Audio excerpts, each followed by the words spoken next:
आणि आता देशभरातल्या महत्त्वाच्या बातम्यांचा घेऊयात वेगवान आढावा।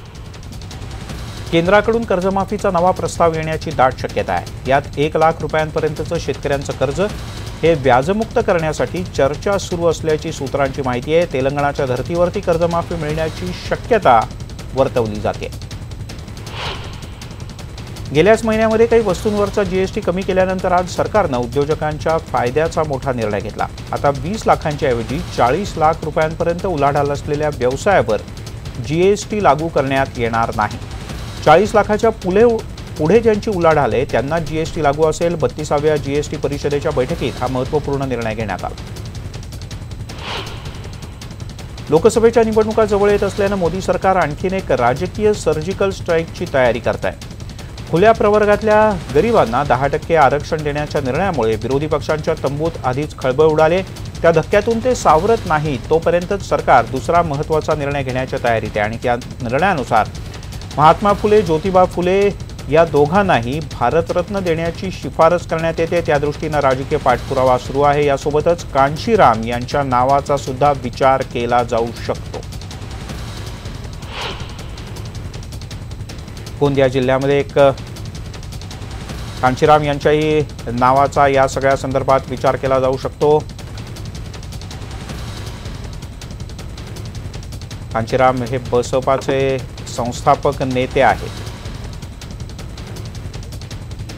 तिकडे गोंदिया जिल्ह्यामध्ये एक व्हर्च्युअल सेल्फी फोटो काढण्यासाठी माणसांचा सेल्फिश अमानुष अशा प्रकारचा भयानक चेहरा समोर आलाय। सेल्फी काढण्यासाठी विकृत तरुणांनी बिबट्याच्या जीवाशी खेळी केल्याचा प्रकार समोर आलाय। या विकृत कृत्यामुळे 3 बछड्यांचा मृत्यू झालाय। दरम्यान यातील 3 आरोपींना वनविभागाकडून बेड्या ठोकण्यात आल्या।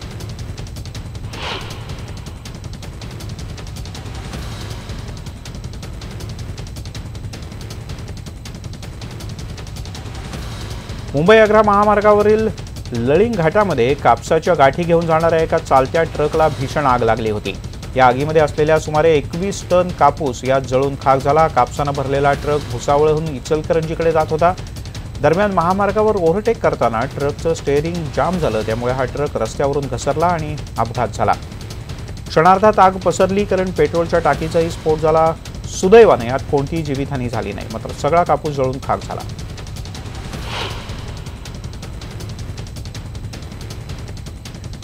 रत्नागिरीच्या दापोली तालुक्यातल्या उटंबर डायरा या परिसरात वणवा पेटल्यानं शेकडो एकर जमिनीवरच्या आंबा आणि काजूच्या बागांचं मोठं नुकसान झालंय। वणवा इतका भीषण होता की यामध्ये आंबा आणि काजूच्या जवळपास सगळ्याच बागा जळून खाक झालेत। यामुळे परिसरातल्या शेतकऱ्यांचं लाखो रुपयांचं नुकसान झालं आहे।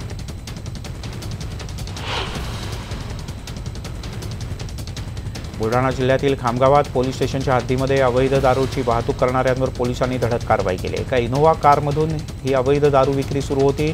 तपासांती दारू बनावट असल्याचं समोर आलं। या दारूची किंमत 1,30,000 रुपये असल्याचं पोलिसांचं म्हणणं आहे। शिवाजीनगर पोलिसांनी ही कारवाई केली। 5 तासामध्ये कर्जमाफ झालेल्या शेतकरी बाळासाहेब सोळंके याला घेऊन बीड शिवसेनेचे कार्यकर्ते जिल्हा बँकेत पोहोचले। कर्जमाफीचं पत्र दिलं, कर्जमाफी प्रत्यक्षात उशिरानं का दिली असा जाब बँकेच्या व्यवस्थापनाला विचारण्यात आला। अर्ध्या तासापेक्षा जास्त काळ शिवसैनिकांनी बँकेमध्ये ठिय्या दिला आणि अनेक प्रश्नांची सरबत्ती केली। वंचित राहिलेल्या शेतकऱ्यांची यादी द्या, नावं सांगा, तालुक्यातल्या कर्जमाफी झालेल्या शेतकऱ्यांची यादी द्या अशी मागणी करण्यात आली।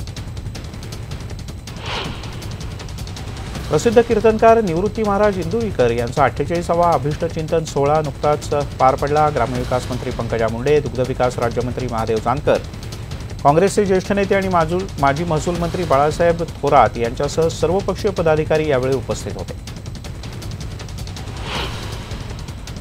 धुळ्यामध्ये एका महाविद्यालयाच्या परिसरात एक विचित्र प्राणी आढळून आला। केसाळ आणि काळ्या रंगाचा हा विचित्र दिसणारा प्राणी विचित्र आवाजही काढत होता। यामुळे काही काळ परिसरात भीतीचं वातावरण होतं। मात्र तज्ज्ञांनी या प्राण्याचं निरीक्षण केल्यानंतर हे उदमांजर असल्याचं समोर आलं आणि सगळ्यांनी सुटकेचा निश्वास सोडला। खानदेशासह राज्यामध्ये पुन्हा एकदा थंडीचा कडाका वाढला। खानदेशात बहुतांश ठिकाणी निचांकी तापमानाची नोंद करण्यात आली आहे। जिल्ह्यातील तापमानात चक्क मोठी घट झाली आणि तापमान 3.2 अंशांपर्यंत खालती घसरलंय। त्यामुळे या थंडीचा परिणाम रब्बी पिकांवर वाईट होताना दिसतोय। अति थंडी सुद्धा पिकांसाठी वाईट असते. शिवाय गहू, हरभरा, ज्वारीसह इतर पिकांना सुद्धा या थंडीचा फटका बसतोय. दुष्काळग्रस्त बीड जिल्ह्यातील दुष्काळी परिस्थितीवर शासन आणि प्रशासन उपाययोजना करत नसल्यानं निषेधार्थ मोठं आंदोलन करण्यात आलं. जिल्ह्यातील शेतकऱ्यांना तातडीनं मदत द्या, चारा छावण्या उभ्या करा, पाण्याच्या टँकरच्या मागणीसाठी हे आंदोलन झालं. मराठा महासंघाच्या वतीनं जिल्हाधिकारी कार्यालयासमोर हे आंदोलन करण्यात आलं. शिर्डीमध्ये स्वाभिमानी शेतकरी संघटनेच्या वतीनं चक्काजाम आंदोलन करण्यात आलं. थकीत FRP, 7/12 कोरा करा, हमीभावाच्या मागणीसह विविध मागण्यांकरता शेतकऱ्यांसह कार्यकर्त्यांनी रास्ता रोको केला. कृषी राज्यमंत्री सदाभाऊ खोत हे सत्तेत मंत्री आहेत, मात्र त्यांच्याच रयत क्रांती संघटनेच्या कार्यकर्त्यांना आता रस्त्यावर उतरण्याची वेळ आली. कार्यकर्त्यांनी जेजुरी गडाच्या पायथ्याला जागरण गोंधळ घालत आक्रोश आंदोलन केलं. ऊस उत्पादक शेतकऱ्यांना एकरकमी FRP मिळाला पाहिजे. यासोबतच गेल्या वेळच्या थकीत रकमेवर व्याजही तातडीनं मिळालं पाहिजे अशी प्रमुख मागणी यावेळी करण्यात आल्या. दिव्यांगांच्या विविध मागण्यांसाठी आज प्रहार अपंग क्रांती संघटनेच्या वतीनं आंदोलन करण्यात आलं. सांगली महापालिकेच्या कार्यालयासमोर शहरातल्या दिव्यांगांनी बोंबाबोंब आंदोलन केलं आणि पालिकेच्या कारभाराचा निषेध केला. यावेळेला संतप्त दिव्यांगांनी पालिकेच्या प्रवेशद्वारावर प्रदीर्घ ठिय्या आंदोलन केलं.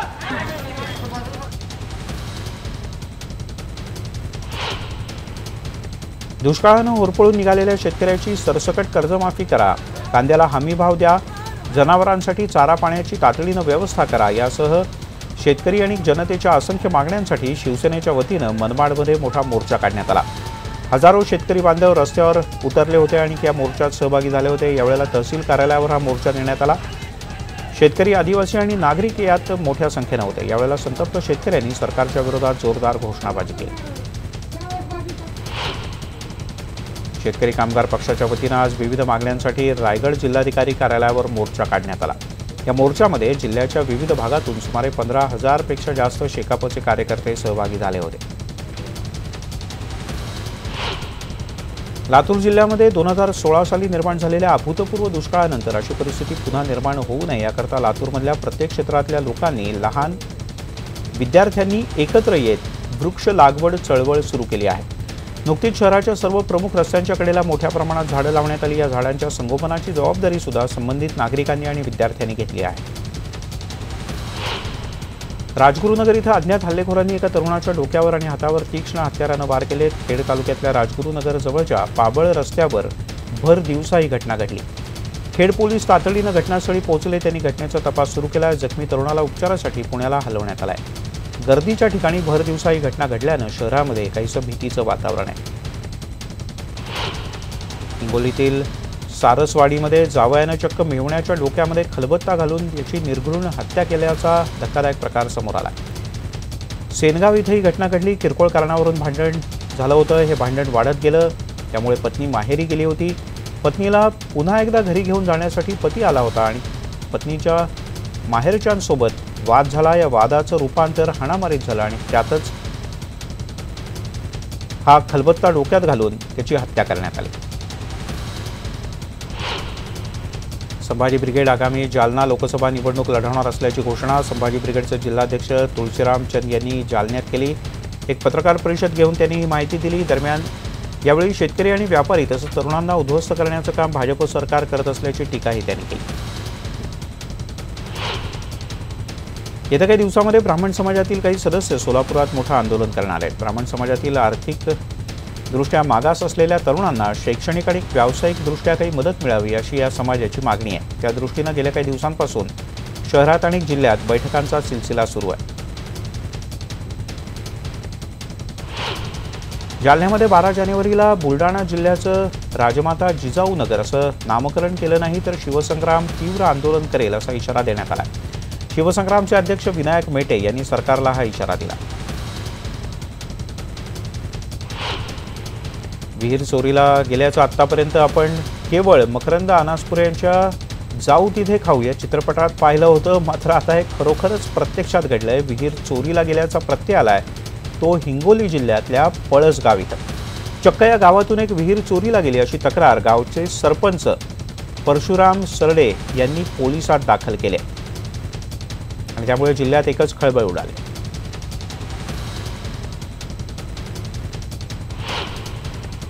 मालेगावमध्ये भ्रष्टाचार मुक्त संघटनेतर्फे अतिक्रमण हटाव आणि पालिकेतील भ्रष्टाचाराच्या विरोधात जोरदार आंदोलन करण्यात आलं। या आंदोलनामध्ये मालेगावातील सर्वसामान्य नागरिकांसह विद्यार्थी सुद्धा मोठ्या संख्येने सहभागी झाले होते। शाळांच्या अवतीभोवती असलेलं अतिक्रमण तातडीनं काढण्यात यावं यासाठी नाशिकमधल्या मालेगावात 30 शाळांमधल्या विद्यार्थ्यांनी पालिका प्रशासनाच्या विरोधात मोठा मोर्चा काढला। या आंदोलनामध्ये विद्यार्थी मोठ्या संख्येने सहभागी झाले होते। शाळेच्या परिसरातली अतिक्रमण काढून टाका, आम्हाला मोकळा श्वास घेऊ द्या अशी मागणी यावेळी विद्यार्थ्यांनी केली।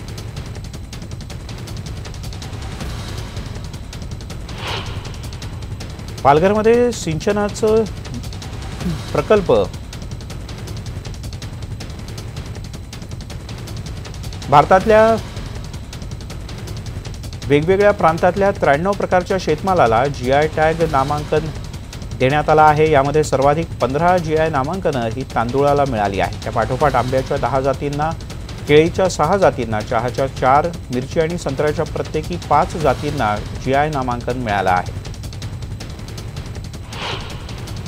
सध्या देशामध्ये 14 कोटी एवढी मोठी लोकसंख्या शेतीतून निर्माण होणाऱ्या रोजगारावर अर्थात शेतमजुरीवर अवलंबून आहे। पण शेतीमध्ये वाढत असलेल्या यांत्रिकीकरणानं हे प्रमाण 2050 पर्यंत निम्म्यानं घटेल असा एक अंदाज आहे। सध्या 58% असलेला हा आकडा 25% कमी होऊ शकतो अशी माहिती जागतिक बँकेच्या एका अहवालातून समोर आली आहे। देशभरातल्या शेतकऱ्यांच्या कर्जमाफी करायची असेल तर 5 लाख कोटी रुपये लागतील असा अंदाज ज्येष्ठ कृषी अर्थतज्ञ डॉक्टर अशोक गुलाटी यांनी व्यक्त केला। विरोधी पक्षांनी एकेका राज्यात कर्जमाफी करत पंतप्रधानांवर आणि केंद्र सरकारवर या संदर्भात दबाव वाढवायला सुरुवात केली आहे।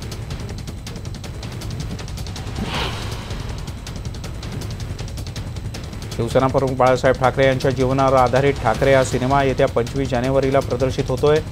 शिवसेनेचे संसदीय नेते आणि खासदार संजय राऊत यांची निर्मिती असलेला हा दुसरा सिनेमा आहे। या सिनेमाचं प्रमोशन सध्या जोरात सुरू आहे आणि त्याचाच भाग म्हणून मकर संक्रांतीचा मुहूर्त साधत पतंगावर देखील ठाकरे असं लिहिलेले अनेक पतंग सध्या बाजारात विक्रीसाठी आले आहेत।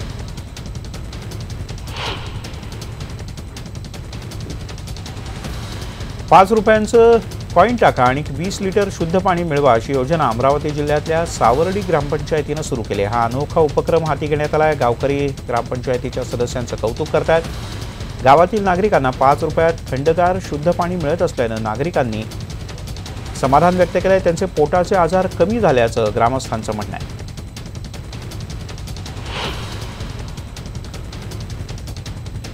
सोलापूरमधील ग्रामदैवत सिद्धरामेश्वराच्या यात्रेला 14 जानेवारीपासून सुरुवात होते। या यात्रेतील धार्मिक विधींना सुद्धा सुरुवात होणार आहे। यात्रेच्या निमित्तानं मंदिर परिसरात सध्या जोरदार तयारी सुरू आहे।